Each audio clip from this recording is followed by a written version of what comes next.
Okay, here's a HexBug V2 and I'm going to just show you how to quickly change the battery. So the compartment is actually the back of the bug on the underside. You're going to need a crosshead screwdriver head.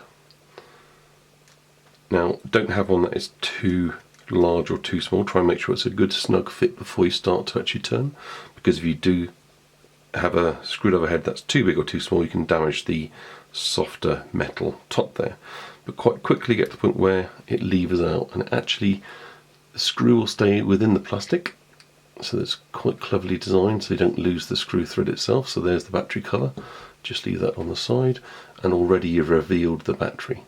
Now you can either remember which way you put it in, or you'll be able to see inside exactly how the battery connects, because in there, I'm going to make sure I zoom right in now, there are two metal connectors that will make the circuit. So obviously with these button cell batteries, you've got one side and the back being one point of the battery, and that central piece there being the other side.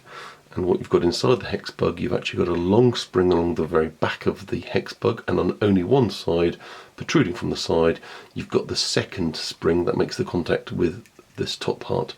My screwdriver is magnetic, so I've gone and just picked up that battery cell. Okay, let's just pull out a bit as I put in the new battery. Okay, I always recommend good batteries that aren't going to leak. This is an LR44. And again, obviously you want to make the circuit, so I've got to make sure I put the battery in the right orientation. Let's go in a little bit closer here. So as you can see there, I've got connecting the circuit with the spring on this side, which is the right hand side from the top of the HexBug. Okay, putting the battery cover back on, it's actually a little lever, so you want to hook the end closest to the on-off switch in first, and then as you line up the screw, just check you're actually flush with the hole before you start to tighten.